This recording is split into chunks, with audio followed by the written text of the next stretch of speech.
Let's get into a few amazing people that will be able to kind of share some stuff with us and enlighten us and inspire us even more.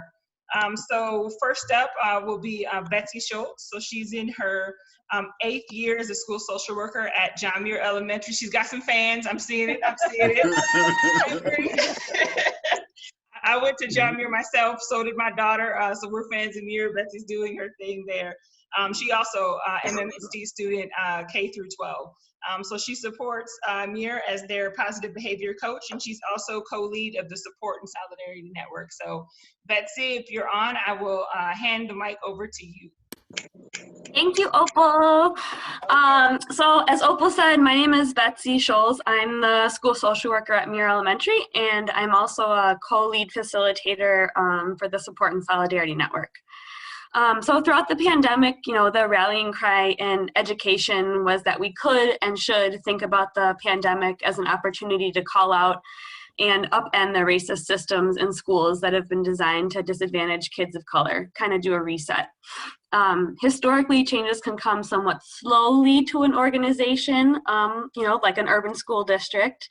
But one place that this rallying cry actually has come to life is in the Support and Solidarity Network, of which our school community is a part. So as the pandemic began and as we continue to live through it, families have been cut off, from everything that's familiar. School, community centers, friends, just life. And this huge change in routine and consistency is really stressful. And this is where the Support and Solidarity Network came in, and I might also refer to it as SSN. This network was created to be responsive to the needs of our community members. It was, their voices and not our judgment about what they needed that led our work. And the thing that separates the network is that it's really about building community. Community is about the people who are in it and not the stuff or the things. So centering relationship at the foundation of the SSN really ensured that we were putting actual human beings first. And the hierarchical structure that's present in so many organizations and institutions was just taken out. We focused on the relationship. Over the summer, I continued to work for the district, but in a different role. I supported families living in the entire Memorial attendance area, so not just the Muir attendance area. And what I found again and again as I was meeting new families and supporting them was that there's just nothing else like the Support and Solidarity Network in our city.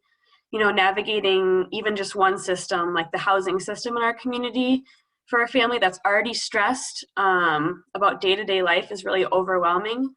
And so for a family to know that they would get a check-in call, from a connector who they had built a relationship with, and to be supported by a professional network, of Lucier staff and a joining forces for family social worker and a Middleton Outreach Ministry caseworker and, a school and churches and Lucier neighbors, whether we were getting newborn diapers or we were helping someone, work through the system who was going to be evicted.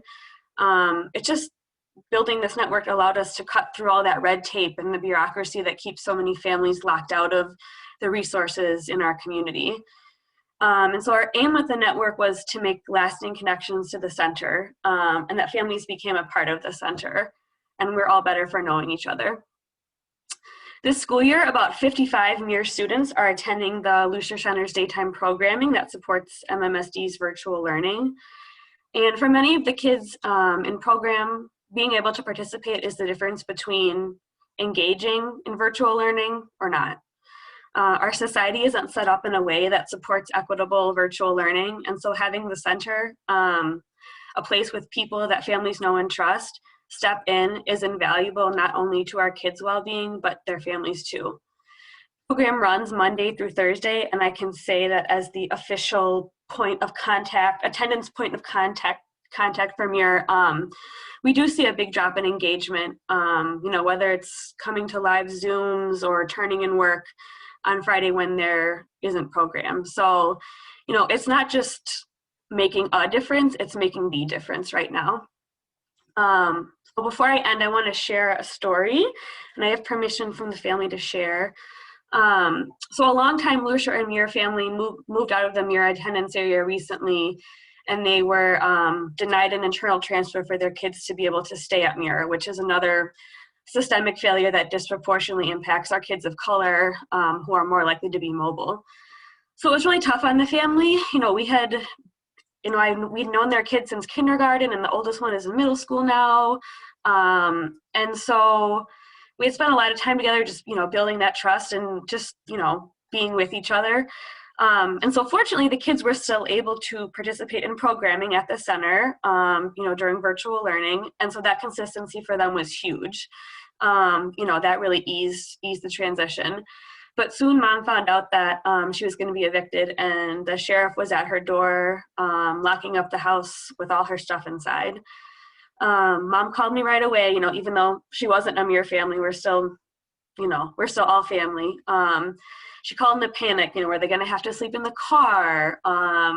What was going to happen that night? So I was able to connect Mom, who had been tentative about trusting a new school and new people, with their new school social worker, and we were able to secure funding for an extended motel stay. Working with Brian, hi Brian, the elementary program manager, we were able to coordinate me and him and the new social worker to make sure that they had what they needed for the night and the days to come, get them to the motel that night. And all the while all this was happening, in the adult world, the kids were in program and they were just having a normal day. They were with their friends, they were on Zooms, they were doing TikTok dances, just being kids. And by 6 p.m. that night, Mom knew where they were going to lay their heads for the next several nights, and, they were going to be okay. So I guess what I want to say is that, without Lucia as that link, without the trusting relationship the center had built with the family, without the relationship between Lucia and our school, is that day and the weeks that follow could have turned out really differently for that family. So in reflecting, on these past few months, I keep asking myself this question, I keep coming back to it. Why haven't we been doing this all along? Building something like the SSN is what we mean when we say that we can use this time in our history to make real and meaningful change. Thank you.